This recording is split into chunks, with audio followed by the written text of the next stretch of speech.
Um dia tão quente seria capaz de derreter uma caixa d'água? Pois acredite que nem esta mulher acreditou que isso poderia acontecer. Eu desci para abrir o portão, eu não vi. Aí a minha irmã dentro do carro, como fica em cima da casa, aí ela viu e disse, mas olha lá, sabe, achamos que a caixa tinha com um temporal, sei lá, ia virar, né?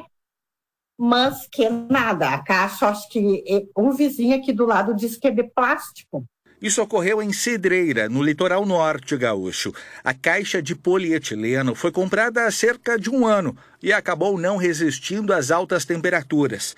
O prejuízo passa dos R$500 entre material e mão de obra. Foi trocado não faz nem um ano, porque a gente tinha aquela outra que era de fibra, amianto isso. Aí a gente trocou para essa, né? E agora a caixa, chegamos aqui, a caixa está toda torta. E quando a gente vai embora, a gente enche a caixa, porque fica em cima da casa, para não dar vendaval e derrubar a casa, e estragar o telhado. Então a gente deixa cheio. E não sei, agora chegamos aqui e está assim. Eu acho que devido ao calor. As caixas de polietileno são amplamente utilizadas e reconhecidas pela resistência à corrosão e também pela durabilidade. Mas com essas ondas de calor cada vez mais frequentes, será que esse tipo de material não se torna mais vulnerável? Pensando nisso, nós viemos num condomínio para conversar com gente especializada no assunto. Buenas, Jame, tudo bem? Me diz o seguinte, vocês estão realizando um serviço aqui numa caixa de outro material, mas essa situação que a gente viu lá no litoral, ela é mais comum do que a gente imagina? Porque pra gente foi assim um susto. Olha, Jonathan, infelizmente com esse calor que está acontecendo, cada vez um calor muito atípico, em relação a isso tem acontecido seguidamente, porque a polietileno, diferente da fibra de vidro, ele é um material que com calor ele acaba se deformando. E porque o plástico esquenta, ele acaba esquentando a água e acaba acontecendo o que aconteceu lá na praia. Isso não é uma regra, né? Não quer dizer que vai acontecer sempre, mas existe o risco, seria por aí. Olha, o risco infelizmente sempre tem, mas o que acontece também é quando o pessoal vai instalar a caixa d'água, não prestar atenção nas informações do fabricante. Tá? A caixa d'água de polietileno é uma caixa d'água boa, resistente, como dizem, uma caixa d'água para a vida toda, mas tem alguns cuidados. Que ela tem, por exemplo, se ela vai ficar numa área exposta, que ela fique protegida de ondas, fontes de calor e de exposição ao sol. Nós estamos num lugar em que muito bem poderia ter uma caixa de polietileno. É um lugar protegido, né?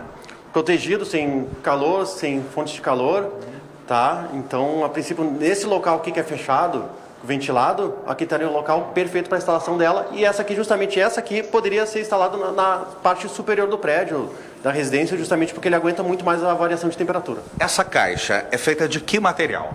Essa aqui é fibra de vidro com polietileno, com poliéster, na verdade. Tá? Então ela aguenta muito mais impactos e variação de temperatura.